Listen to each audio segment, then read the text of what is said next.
일용 쌤이 좀 더 안타깝게 들으시는 것 같아요. 이야기를.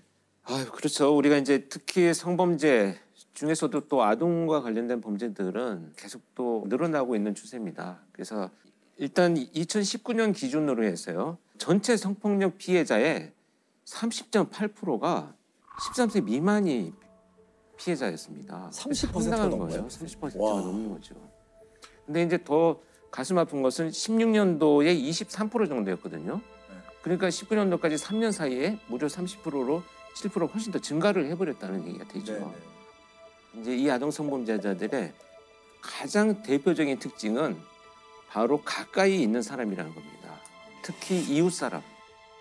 이 아동 대상 성범죄는 일반 성범죄처럼 다른 지역과 지방을 돌아다니면서 범죄를 저지르는 자들이 거의 없습니다. 전부 가까운 이웃이라는 것. 그래서 그들의 특성을 좀 우리가 이해하고 저는 어떻게 예방할 것인가 말씀을 드려보도록 하겠습니다. 2012년에 나주에서 발생한 고종석 아동 성범죄를 좀 살펴보자 했다. 고종석 사건. 예. 워낙 잔혹한 사건이 되다 보니 네. 범행 동기와 심리적인 특성을 분석을 하라는 이제 지시를 받고 나중에 면담을 했습니다. 그래서 한 2시간 반 정도 직접 만난 사건이기 때문에 훨씬 내용을 좀 잘 알고 있는데요. 2012년 8월 29일 날입니다. 이 고종석이란 자가 피해자 그 A양의 어머니를 동네에서 우연히 만납니다. 그리고 아이들 잘 지내죠라고 인사말을 건네니까 그렇다라고 헤어졌는데 이 고종석은 그 길로 바로 A양의 집으로 향합니다. 자신의 집과 그 이 피해자인 A양의 집은 불과 250m 떨어져 있는 가까운 거리였었죠. 그러니까 말 그대로 이웃 사람이네요. 바로 이웃 사람입니다. 네. 그리고 평소에도 알고 있었고요. 그래서 새벽 1시 반경에 네. 이 집에 몰래 침입을 해서 마루 끝에서 자고 있는 A양을 이불채 납치를 합니다. 삼촌이야 괜찮아 이런 말을 하면서 130m 떨어진 다리 밑에 가서 성폭행을 자행을 합니다. 그래서 이 범인은 이제 고종석은 범행을 저지르고 나서 아이가 자기를 알아본다는 이유로 목을 졸라서 실신한 것을 보고 사망한 것으로 생각을 하고 방치하고 도주를 합니다. 근데 이날은 굉장히 심한 태풍이 불고 있었을 때고요. 태풍 댄빈의 영향으로 전국 대부분 지역에 지금 비와 함께 강한 바람이 불고 있습니다. 강풍과 함께 최고 150mm 이상의 많은 비를 부리겠습니다. 2012년에 태풍 왔죠. 그 범행이 이루어지던 날 비가 많이 오던 날인데 근데 제가 이거 참 너무 안타까운 얘기인데요. 그래서 이 아이는 그 비바람이 몰아치는 곳에서 11시간 동안 의식을 잃고 있었던 거죠. 그리고 나서 잠이 깨어가지고 의식이 돌아온 상황에서 네.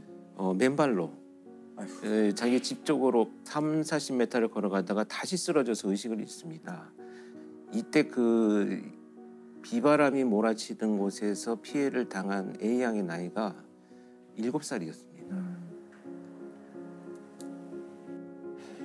참 말하기가 어렵네요. 이 사건 정말 실제로 2시간 반 동안 또 면담을 하셨기 때문에 머릿속에 너무 많이 떠오르실 것 같아요. 이 사건의 모든 면면들이.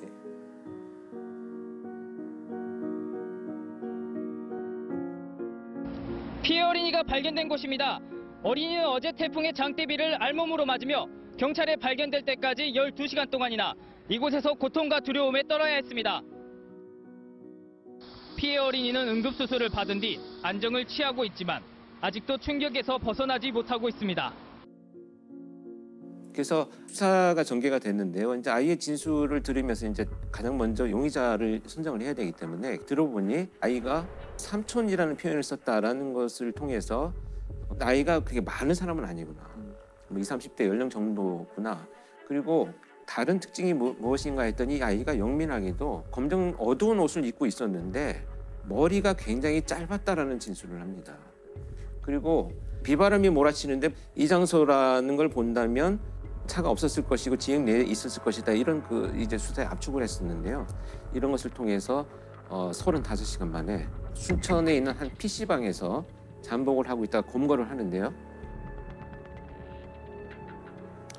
정말 이 분노할 것이 그 검거하는 순간의 경찰관 이야기를 들어보면 PC방에서 나주 성폭행범이라는 용어를 뉴스를 검색을 하고 있었다는 거예요. 그러니까 자기가 저지른 범죄에 대해서 얼마나 드러났는지, 아이는 살았는지 죽었는지 자기가 확인하고 보고 있었다, 이런 것이 밝혀져서 정말 분노했었죠. 분노. 여자 어린이 성폭행 사건의 용의자 25살 고모 씨가 경찰에 붙잡혀 들어오자 시민들의 분노가 폭발합니다. 고 씨는 죄송하다면서도 검증이 끝날 무렵엔 후련하다는 말까지 했습니다. 그래서 고종석은 잡힌 뒤에 뭐라고 얘기를 했나요? 일단은 이제 본인이 나는 술에 취해 있었다, 이렇게 주장을 하는데요. 그럼 약간 술김에 그랬다라는 얘기는 자기 약간 우발적으로 그랬다라는 그렇죠. 거를 결국은, 던지려고. 네, 형량에 관련된 변명을 하려고 하는 얘기인데요. 상당히 많은 이제 계획성이 드러나고요. 그날 저녁에 이제 어머니를 만났다고 했잖아요. 그때 의도적으로 질문을 한 것도 의도성이 있는 것이다, 이렇게 생각을 합니다. 그리고 이제 저는 그 이불 자체를 가져갔다는 것이 범행 장소를 이미 선정해 놓고 있지 않았는가 하는 생각이 듭니다. 왜냐하면 그 돌바닥에서, 다리 밑에 돌바닥에서 저희가 성범죄를 저지르려면 필요한 도구의 하나로 생각을 이미 하지 않았는가 하는, 계획적인. 계획성의 어떤 의미를 갖고 있다, 이런 생각이 들고요. 근데 이제 경찰 조사에서 뭐가 드러났느냐 하면 이 A양의 언니를 내가 대상으로 했었다는 거예요. 그래서 오래전부터 동네에서 잘해주고 과자도 사주고 이렇게 지켜봐 왔다는 거죠. 저도 참 이거 면담을 하면서도 황당했던 진술 중에 하나인데, 그 아이가 그날 거기서 자고 있었던 것이 운이 없었던 겁니다. 이렇게 저한테 면담을 하면서 이야기를 했습니다. 근데 저는 제가 정말 많은 범죄자들하고 마주 앉아서 감정을 억누르고 정보를 얻어내기 위해서 질문들을 해왔지만 이런 범죄자 사실 많이 경험하지 못했습니다. 특히 피해자를 살해하려고 했던 의도를 자기 말로 드러냈었습니다. 이미 죽은 줄 알았어요. 목을 졸라서 사망한 것으로 생각을 했어요. 이렇게. 그래서 자신의 행위로 인해서 남들이 불편함을 겪거나 고통스러운 것을 애초에 좀 고려하지 않는 사이코패스 성향의 판단이 되죠. 그래서 당시에 이제 법원이 결국은 무기징역을 선고를 하고요. 우리나라에서 처음으로 화학적 거세를 선고를 합니다. 집에서 잠자던 초등학생을 성폭행한 혐의로 기소된 고모 씨. 대법원은 무기징역과 함께 성충동 약물치료 5년, 전자발찌 부착 30년을 선고했습니다.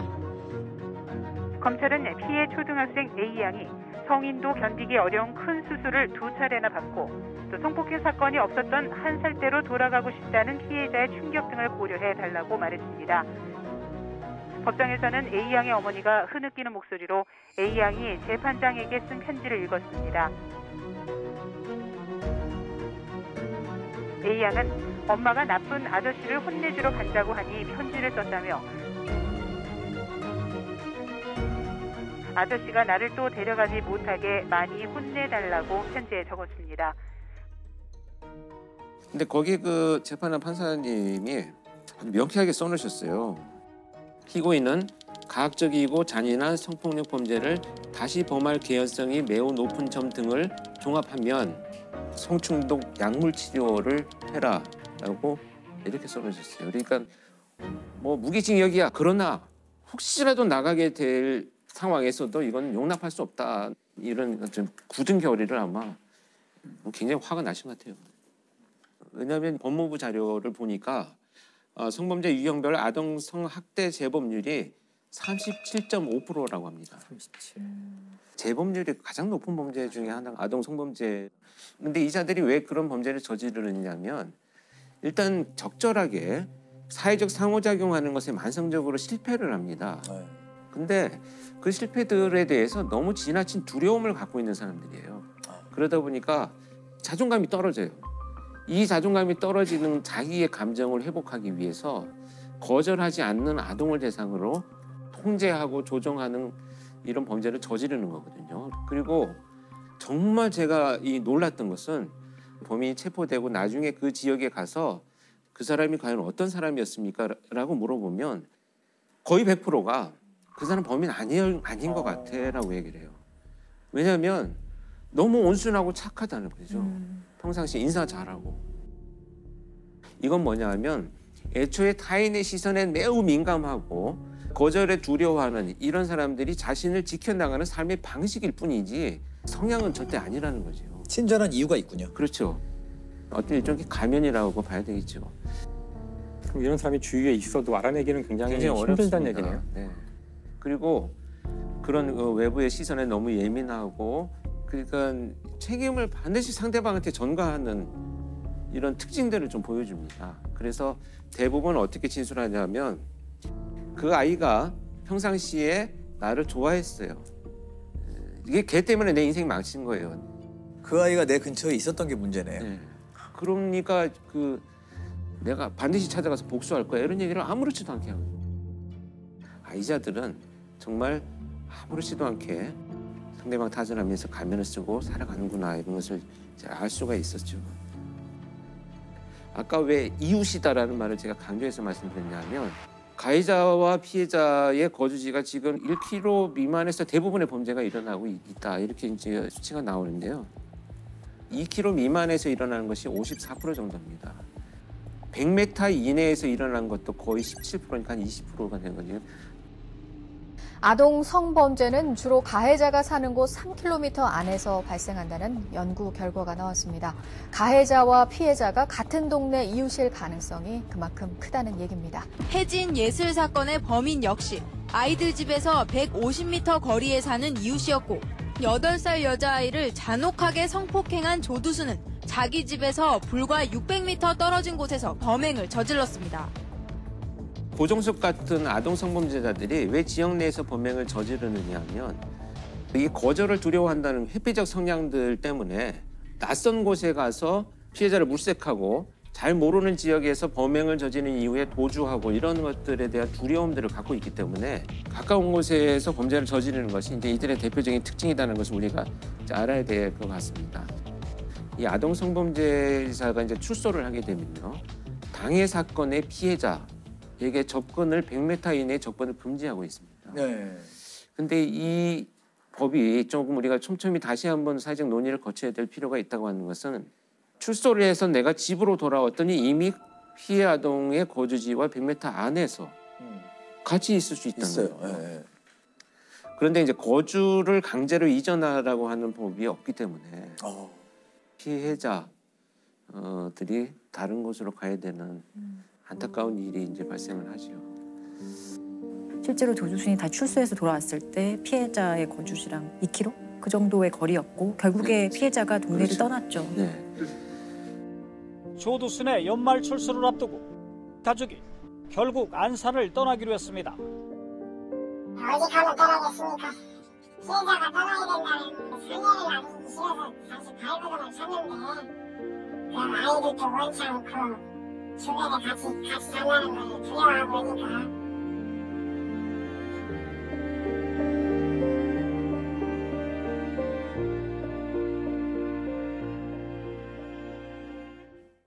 성범죄는 저는 굉장히 끔찍한 장면들을 많이 보았기 때문에 굉장히 예방에 대해서도 아이들이 좀 현실적으로 이해할 수 있는 교육을 시켜야 되는데 낯선 사람 따라가지 마라는 얘기는 부모님들한테 많이 들어서 알고 있는데 왜 따라가면 안 된다는지는 아이들은 몰라요.